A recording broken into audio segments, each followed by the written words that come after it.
Krila atau keripik lawas merupakan bukti niat baik seorang cucu untuk melestarikan resep rahasia dari nenek tercinta. Bukan hanya itu, keripik kentang yang katanya khas asli Jakarta ingin dibawanya naik kelas. Seperti apa Krila Eyang Sukini ini? Kita sambut Pandawa, founder dari Krila.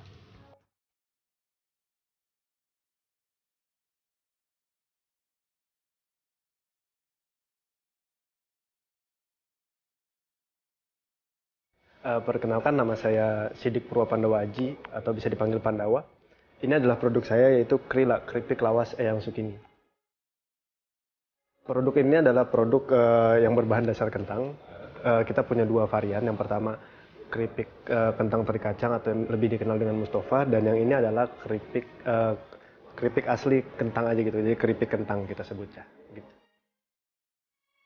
Semoga produk ini bisa berkembang dan marketing kita bisa berjalan lebih baik lagi setelah mengikuti acara ini, dan juga saya harapkan saya mendapatkan modal untuk marketing itu. Saya siap menjadi juragan zaman now.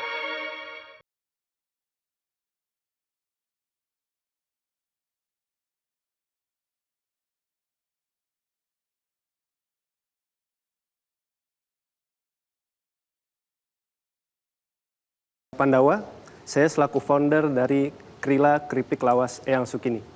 Krila adalah brand yang berasal dari Jakarta. Krila awalnya adalah keripik yang dibuat oleh eyang saya sendiri, yang mana resepnya pun masih menjadi resep yang turun-temurun. Visi Krila adalah menjadikan brand kuliner terkemuka yang mengangkat keunikan dan kelezatan camilan khas Jakarta. Target kita adalah produk ini bisa menjadi oleh-oleh ciri khas dari Jakarta. Ini adalah produk Krila yang Bapak-bapak pegang di situ. Ada produk kentang teri kacang yang kita jual di harga Rp25.000 dengan berat 120 gram. Kemudian yang satu yang putih itu ada produk keripik kentang.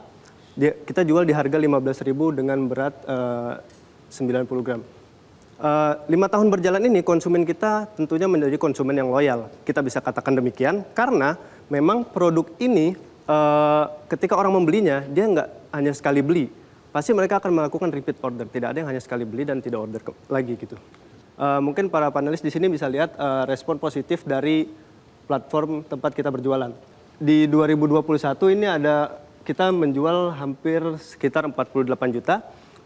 Dan omset di 2022 sekitar 60 juta. Kemudian di tahun 2023 per Oktober ini, kita memiliki omset sebesar 50 juta.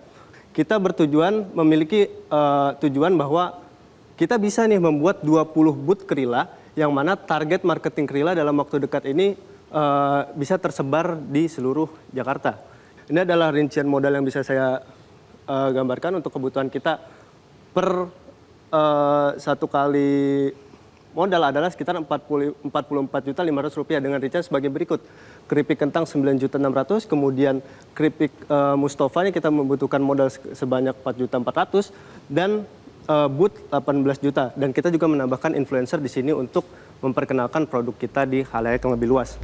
Rincian kebutuhan modal ini kan satu inventaris buat ini sama ini 1.200 masing-masing kan.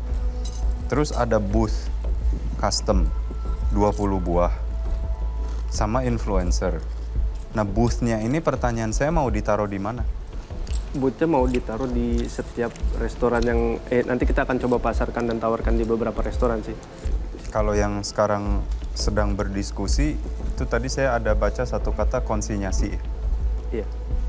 Yang sekarang lagi diskusi konsinyasi atau beli putus? Konsinyasi juga.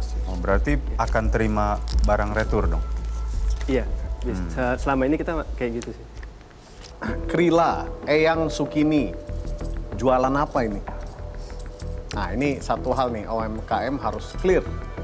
Jadi kalau bikin tagline atau something yang jelas, misalnya kentang kriuk dan Mustafa, nah, itu jelas. Jadi Krila itu resepnya Eyang Sukini yang jualan kentang kriuk dan Mustafa. Kalau ditampilin gini aja saya nggak tahu nih jualan apa. Oke. Ya, nah itu satu. Nanti mungkin di packaging dan lain-lainnya bisa di ini. Yang kedua, brutally fact, Saya rasa model bisnis yang mau dikerjakan di resto untuk jualan itu nggak bagus. Satu, kenapa? Resto itu pengen jualan produk dia sendiri karena dia punya margin lebih baik. Yang kedua, habit orang datang ke resto itu pasti makan makanan kafe restonya. Dan yang ketiga, kamu nanti akan kena inventory. Ya, inventory itu stok yang belum tentu laku dan juga kemudian kena term of payment kalaupun ada konsinyasi. Semakin besar kafenya akan semakin begitu gayanya. Nah, tapi ini yang menarik. Sebenarnya saya udah berapa kali nih memperhatikan bisnis model kayak begini. Dan itu pakai gerobak sebetulnya. Jualan di gerobak itu cash flow. Masuk duitnya tuh langsung, direct. Ya. Teman-teman UMKM tuh butuh ini. Bukan butuh yang bikin packaging, bikin 1000, taruh di sana sini konsinyasi. Ya kalau dapat uangnya, kalau nggak laku dibalikin lagi. Apalagi mau masuk ke retail dan lain-lain. Nah kalau bikin gerobak 10, hari ini jualan, masing-masing gerobak 500.000 atau 1 juta. Masuk duitnya sekarang. Ya besok bisa belanja lagi, bisa dapat untung. I think saya rasa sometimes ya ini hal-hal yang lebih make sense untuk dijalankan. Ya. Nah jadi teman-teman UMKM perhatikan hal-hal yang kayak gini. Krila itu punya potensi untuk membuat gerobak.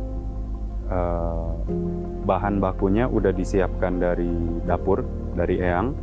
Nanti gerobaknya itu kita didistribusikan, terus kita kasih semuanya itu di branding. Gerobaknya di branding, packagingnya di branding, murah aja, nggak usah mahal-mahal. Cost HPP-nya dari Krila kentang itu kan 8.000. 8.000 itu kenapa mahal? Karena packagingnya. Tapi kalau hanya isinya aja saya rasa mungkin 2.000-3.000 dapat. Jadi kalau misalkan harga jual 5.000-6.000 itu sangat masuk untuk menjadi snack yang bisa dimakan langsung di tempat dengan terbranding Krila. Bikinnya gimana sekarang? Perumahan Bikinnya kita atau masih is there a way to home industry sih. scale this? Masih kita bikin sendiri, maksudnya masih manual sih. Nanti scale-nya gimana? Apakah udah ada plan-nya how to scale this nanti?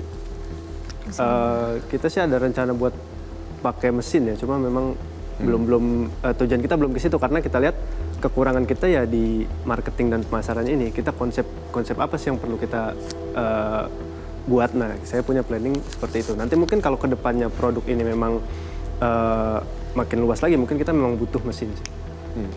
Ya, kita rasa dari produknya sudah lumayan bagus, enak gitu kan. Jadi untuk benar-benar scale ini, cuman boot itu tidak kurang scalable. Jadi kita akan memperkenalkan tujuan kami adalah nanti kita mungkin bisa duduk bareng. Kita mungkin akan introduce 360-degree marketing sehingga kita bisa membantu dari segi marketing distribution di berbagai channel ya, nggak cuma di satu booth atau itu, karena itu sangat istilahnya sangat terbatas untuk scalability-nya. Enak, super enak, sangat enak. Wow. This is actually amazing. Ini saya penyuka chips. Ini salah satu yang terbaik yang pernah saya makan di umurnya yang sudah panjang ini. So yes, karena saya kira di sini setup production planningnya belum ada ataupun targetnya. Yang ada produknya sangat enak. Ini mesti dirapikan dulu. Itu menurut pendapat saya.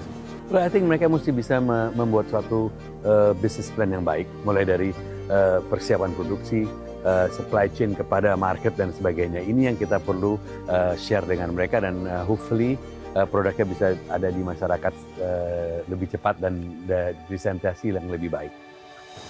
Kita lihat kekuatan dari produknya memang enak banget, tadi saya setuju banget.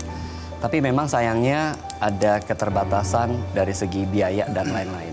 Itulah sebabnya ruang gerak Krila ini sangat terbatas. Kenapa tadi berpikir kolaborasi dengan restoran? Ya karena mungkin tadinya nggak perlu keluar biaya sifatnya. Tentunya harapannya dengan ikut acara ini ada lihat bahwa satu potensi dari Krila, produk yang enak ini bisa disebarluaskan. Entah itu lewat gerobak, entah itu lewat kolaborasi, entah itu lewat warung, dan lain-lain. Karena itu besar harapannya panelis bisa membantu Krila untuk bisa scale up. Terima kasih, kita berikan tepuk tangan untuk peserta nomor 1. Dan pemirsa, kita akan jeda dulu. Kita akan tunggu bagaimana kemudian presentasi untuk peserta kedua. Seusai jeda, Juragan Gajah Menang Season 3 masih akan kembali. Ya, ini adalah eyang saya, Eyang Sukini, yang memang menjadi yang memegang resep asli Krila dan masih turun-temurun sampai saat ini sih. Ini adalah eyang saya, Eyang Sukini. Tanggapan saya dari Pak Rex tadi ya, memang itu saya jadi terbuka, maksudnya produk ini tuh memang kurang efektif sepertinya kalau misalkan ditawarkan melalui booth-booth yang saya planningkan itu di awal. Tapi mungkin kita boleh kaji lagi nanti baiknya seperti apa, cuma masukan itu memang cukup bermanfaat bagi kita sih. Ini adalah sebuah pekerjaan yang masih belum dilakukan secara fokus oleh Mas Pandawa sendiri. Mas Pandawa masih punya pekerjaan utamanya, sedangkan Krila adalah sampingannya. Jadi tantangannya adalah bagaimana menemukan waktu, menemukan strategi, dan hal-hal yang bisa menjadikan dasar untuk menjadi strategi untuk membuat Krila naik kelas. Itu tantangannya. Oh, yang pedas juga enak nih.